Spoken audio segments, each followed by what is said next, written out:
Before we solve the log equations, we're going to have to talk about domain for a second. Okay, so what we've seen in the past is we can't have a zero on the bottom of a fraction, and we can't have a negative inside of a square root. Well, something else weird happens when we have a log. Whatever this number is, whatever this thing is right here, this argument inside the log must be greater than 0. All right, so it's kind of like the square root, but the square root could be 0. The square root just couldn't be negative, so the square root one had to be greater than or equal to 0, but the argument of the log has to be greater than 0. So if you see like log of x minus 4, then you would say, well, this argument has to be greater than 0, so if you add 4, x is going to have to be greater than 4. So when we do the domain, you'd have to go, well, if it's greater than 4, it's going from 4 to positive infinity. That would be the domain. Okay, so just keep in mind, whatever this is has to be greater than 0. We didn't have to do that with exponential functions because we're allowed to have negative exponents, and that's fine. You just flip it and square. There was no problem like when you have a 0 on the bottom, or when you have a square root of a negative, or having a negative inside of a log. Okay, so it's not that you can't have a negative inside the log, it's just the overall argument must end up being positive. So we go back and look at some examples. Solve each equation, give exact values. Now it doesn't tell you that you have to look at the domain, but you're gonna have to pay attention to that.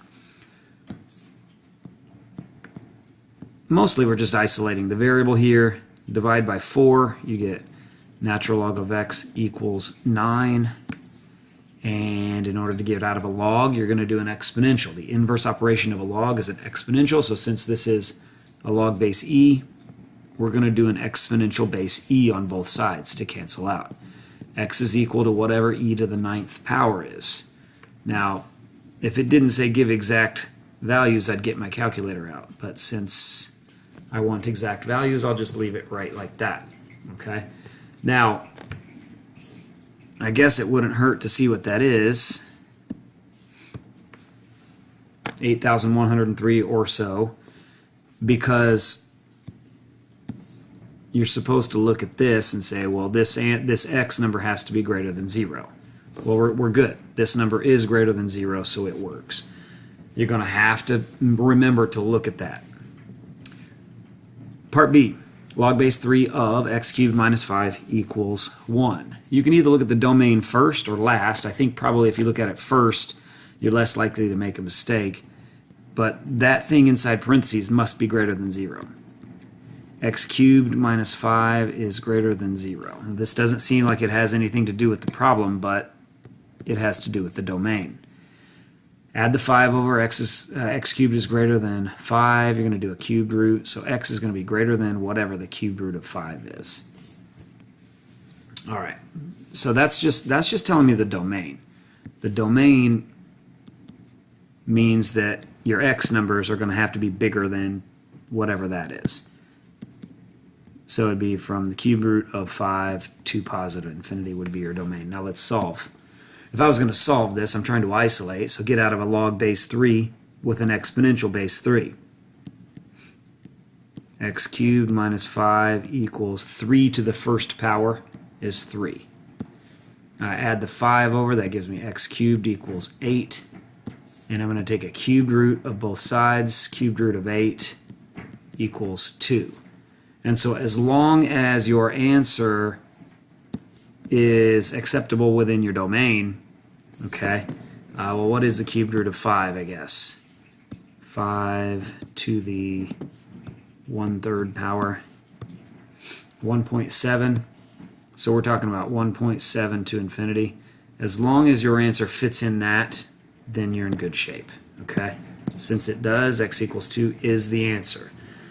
So make sure you remember to do the domain. Example 6 has 3 different log parts, and so as for the domain, you're going to have to take each of the arguments and say, well, 2x plus 1 must be greater than 0, and x must be greater than 0, and x plus 8 must be greater than 0. I'm going to wait and do the domain part last. Let's do the solving part first. So notice it's log plus log. We're going to go back and use our properties and say we can condense to a single log using multiplication. So 2x plus 1 times x, I can condense that into a single log. So log of that equals log of 8 plus, or x plus 8. Okay, so you can distribute in there if you want to. Log of 2x squared plus x equals log of x plus 8.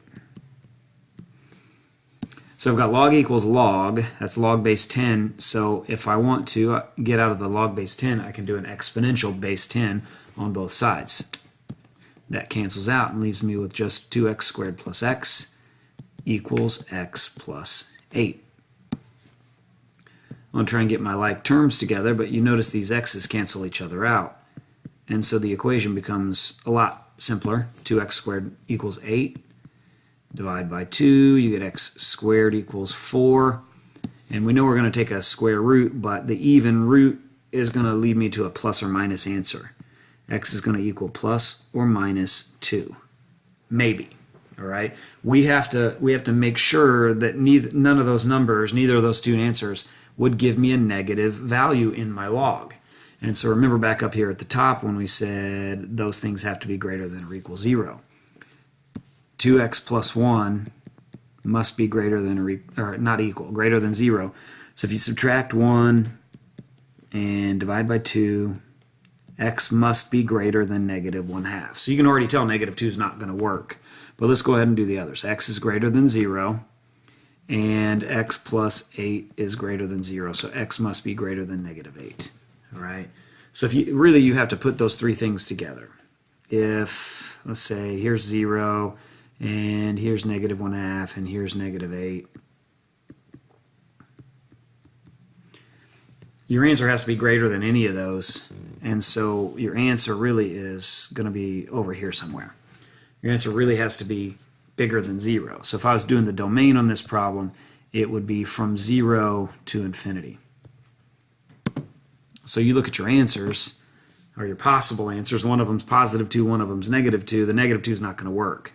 Negative 2 is not in the domain.